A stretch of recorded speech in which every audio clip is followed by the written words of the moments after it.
So the last three questions of the review is still piggybacking off of the multiple choice questions. So now that we've answered 11, number 12 wants you to find the mean. So remember, we're finding the mean of a binomial probability distribution. So the formula is a lot simpler. It's just n times p. So from before, we knew that n was equal to 3 or to 7, and we got p was equal to 0.2. So if we multiply those together, we get 1.4. Done.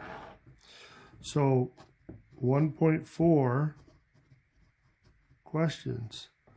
That's how many questions correct that you would expect to get on the average if you were to guess on a 7-question quiz. Standard deviation, again, simple formula, much simpler. N times P times Q. So same thing, we got Q is 1 minus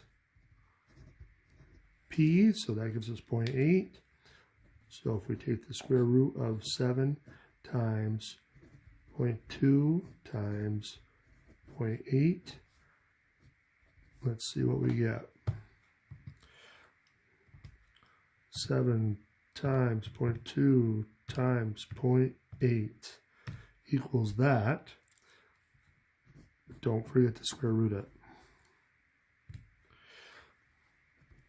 So 1.0583 and so on. Now, again, rule of thumb is to use the same number of decimal places as your mean, as you would for your standard deviation. I like to have extra, but in this case, if we want to be easy, let's just round it to 1.1.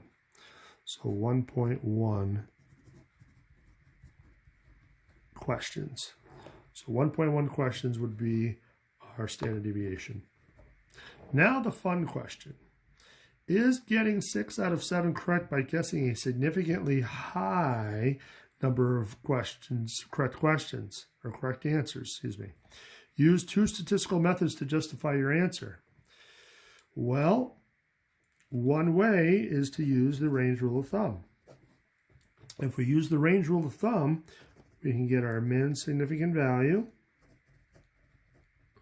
which is, we got our mean and standard deviation up here.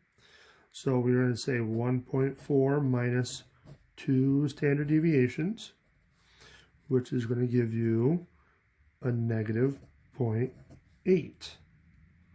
And if you don't believe me, just double check it. 1.4 minus 2 times 1.1 equals negative 0.8. So negative 0.8 questions would be the low end, and then your max 1.4 plus 2 times 1.1. So what's that going to be? 3.6.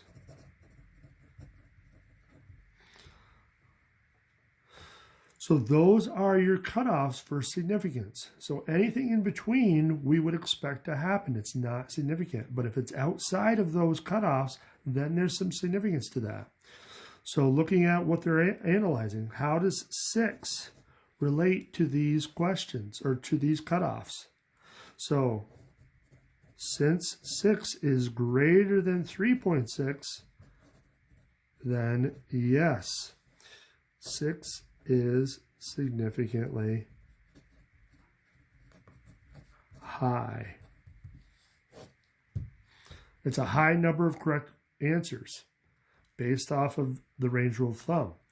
Now, if we want to use the 5% rule, now what are we doing? Well, so now we have to look at the probabilities of 6 and 7. So we need probability of 6 or more, which is equal to the probability of 6 plus the probability of 7, which I believe we did on the previous page. Let's see.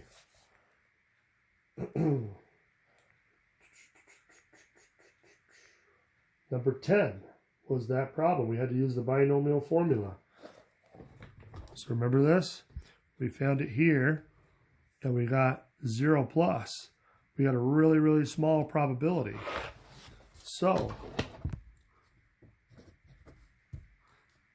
since P of 6 or more is equal to 0 plus, which is less than 5%, excuse me, less than or equal to 5%, then yes, 6 correct is significantly high. So you get the same result either way you do it, which is what should happen most of the time. Now, does it always happen? Well, sometimes there's some funny problems that will cause that not to be the case. But in general, it should always happen. So remember that 5% rule is a pretty powerful rule, but you have to look at that number. You can't just look at 6 alone. You have to look at 6 and above when it's significantly high. So let me just write that down.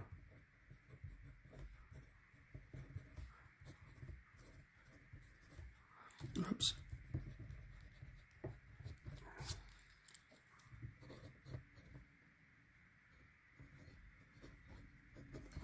So you want to look at the probability of 6 and up. But if it had been significantly low, can't spell, then we would have wanted to look at the probability of 6 and below. So again, low and high tells you which side of the number you're looking at. So if it's high, you want to look at that number and above. If it's below or low, then you want to look at that number and below. So that's the quick way to remember it. Alrighty, that's it for the review. Good luck on the test.